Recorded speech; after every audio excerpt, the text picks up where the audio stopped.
I'm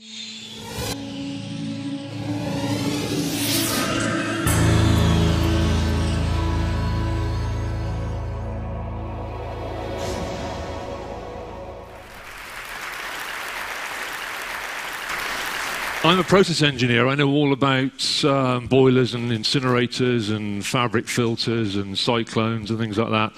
But I also have Marfan syndrome. This is an inherited disorder. And in 1992, I participated in a genetic study and found to my horror, as you can see from the slide, that my ascending aorta was not in the normal range, the green line at the bottom. Everyone in here will be between 3.2 to 3.6 centimeters. I was already up at 4.4. And as you can see, my aorta dilated progressively, and I got closer and closer to the point where surgery was going to be necessary. The surgery on offer was pretty gruesome. Anesthetize you, open your chest, put you on an artificial heart and lung machine, drop your body temperature to about 18 centigrade, stop your heart, cut the aorta out, replace it with a plastic valve and a plastic aorta, and most importantly, commit you to a lifetime of anticoagulation therapy, normally warfarin. The thought of the surgery was not attractive. The thought of the warfarin was really quite frightening. So I said to myself, I'm an engineer, I'm in R&D, this is just a plumbing problem. I can do this, I can change this. So I set out to change the entire treatment for aortic dilation. The project aim is really quite simple. The only real problem with the ascending aorta in people with Marfan syndrome is it lacks some tensile strength. So the possibility exists to simply externally wrap the pipe and it would remain stable and operate quite happily. If your high-pressure hose pipe or your high-pressure hydraulic line bulges a little, you just wrap some tape around the outside of it. It really is that simple in concept, though not in execution. The great advantage of an external support for me was that I could retain all of my own bits, all of my own endothelium and valves, and not need any anticoagulation therapy. So where do we start? Well, this is a sagittal slice through me. You can see in the middle that device, that little structure squeezing up. That's the left ventricle, pushing blood up through the aortic valve. You can see two of the leaflets of the aortic valve working there, up into the ascending aorta. And it's that part, the ascending aorta, which dilates and ultimately bursts, which of course is fatal. We started by organizing image acquisition from magnetic resonance imaging machines and CT imaging machines, from which to make a model of the patient's aorta.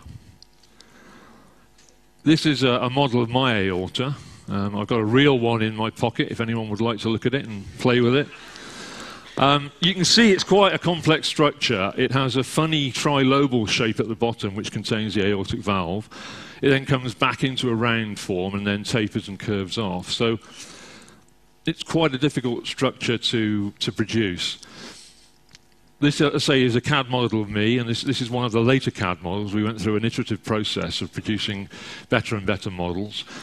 When we produced that model, we turn it into a solid plastic model, as you can see, using a rapid prototyping technique, another engineering technique. We then use that former to manufacture a perfectly bespoke porous textile mesh, which takes the shape of the former and perfectly fits the aorta. So this is absolutely personalized medicine at its best, really. Every patient we do has an absolutely bespoke implant. Once you've made it, the installation is quite easy. John Pepper, bless his heart, professor of cardiothoracic surgery, never done it before in his life. He put the first one in, didn't like it, took it out, put the second one in, happy, away I went. 4.5 hours on the table and everything was done. So the surgical implantation actually was the easiest part. If you compare our new treatment to the existing alternative, the so-called composite aortic root graft, there are one or two startling comparisons which I'm sure will be clear to all of you. 2 hours to install one of our devices compared to 6 hours for the existing treatment. The existing treatment requires, as I've said, the heart-lung bypass machine, and it requires a total body cooling. We don't need any of that. We work on a beating heart. He opens you up, he accesses the aorta while your heart is beating, all at the right temperature, no breaking into your circulatory system. So it really is great. But for me, absolutely the best point is there is no anticoagulation therapy required. I don't take any drugs at all other than recreational ones that I would choose to take. And in fact, if you speak to people who are on long-term warfarin, it is a serious compromise to your quality of life, and even worse, it inevitably foreshortens your life.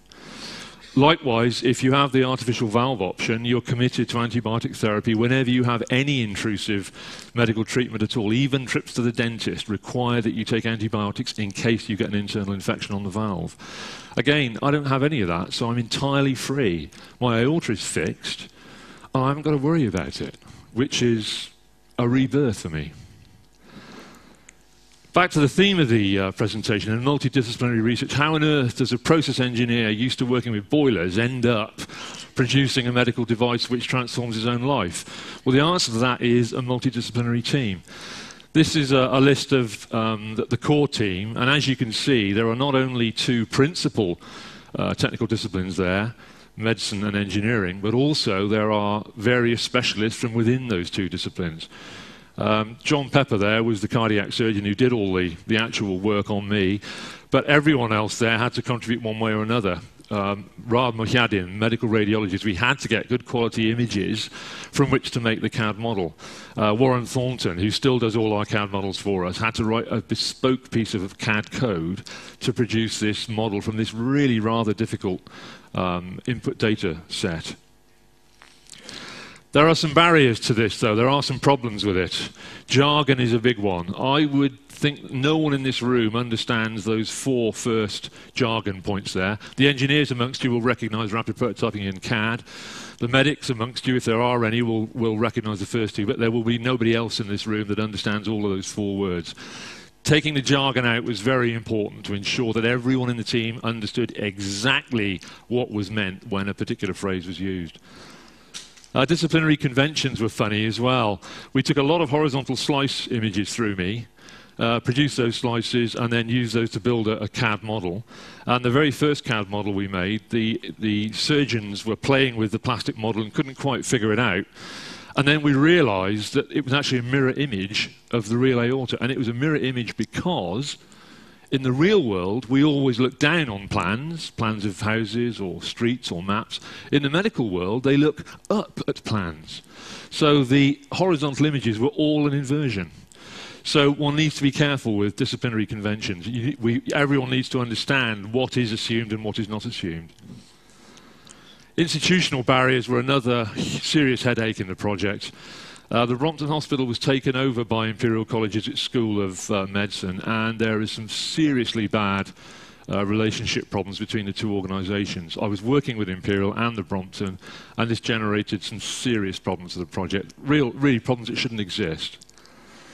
Research and Ethics Committee. If you want to do anything new in surgery, you have to get a licence from your local research and ethics. I'm sure it's the same in Poland. There will be some form of equivalent which licenses new types of surgery. We didn't only have the bureaucratic problems associated with that, we also had professional jealousies. There were people on the Research and Ethics Committee who really didn't want to see John Pepper succeed again because he is so successful, and they made extra problems for us. Bureaucratic problems, ultimately when you have a new treatment, you have to have a guidance note going out for all of the hospitals in the country.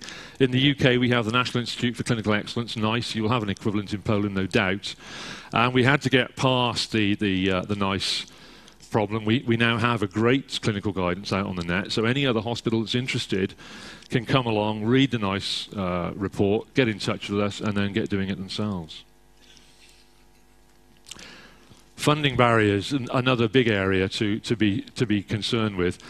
A big problem with understanding one another's perspectives. When we first approached one of the big UK charitable organisations that funds this kind of stuff, what they were looking at was essentially an engineering proposal. They didn't understand it. They were doctors. They were next to God. It must be rubbish. They binned it.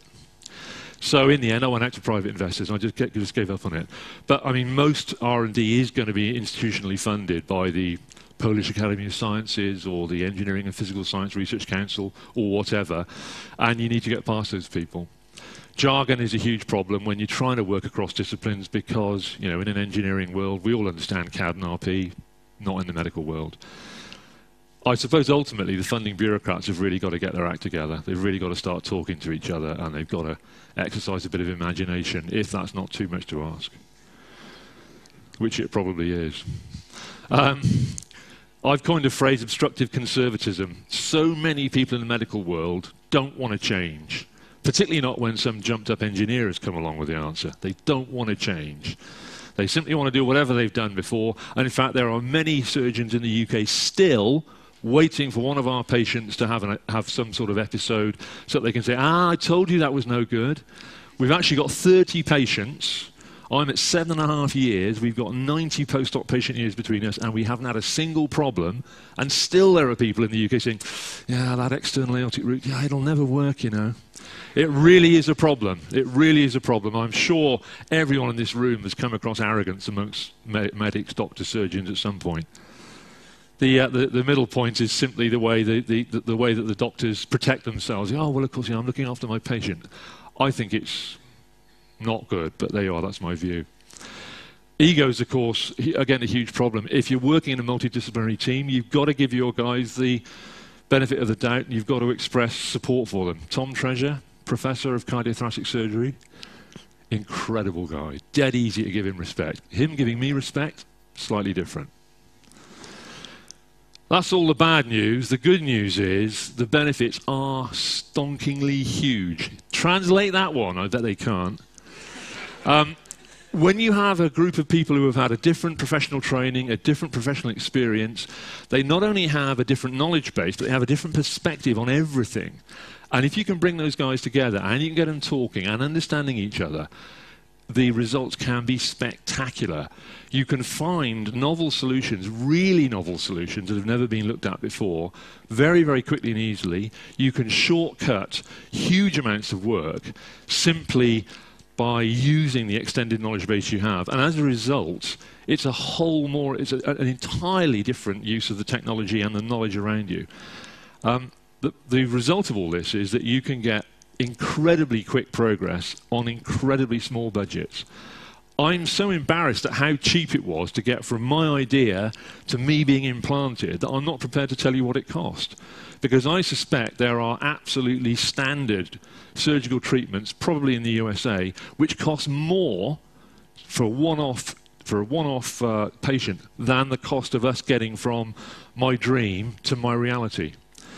That's all I want to say, and I've got 3 minutes left, so Eva's going to like me. If you have any questions, please come up and talk to me later on. It'll be a pleasure to speak with you. Many thanks.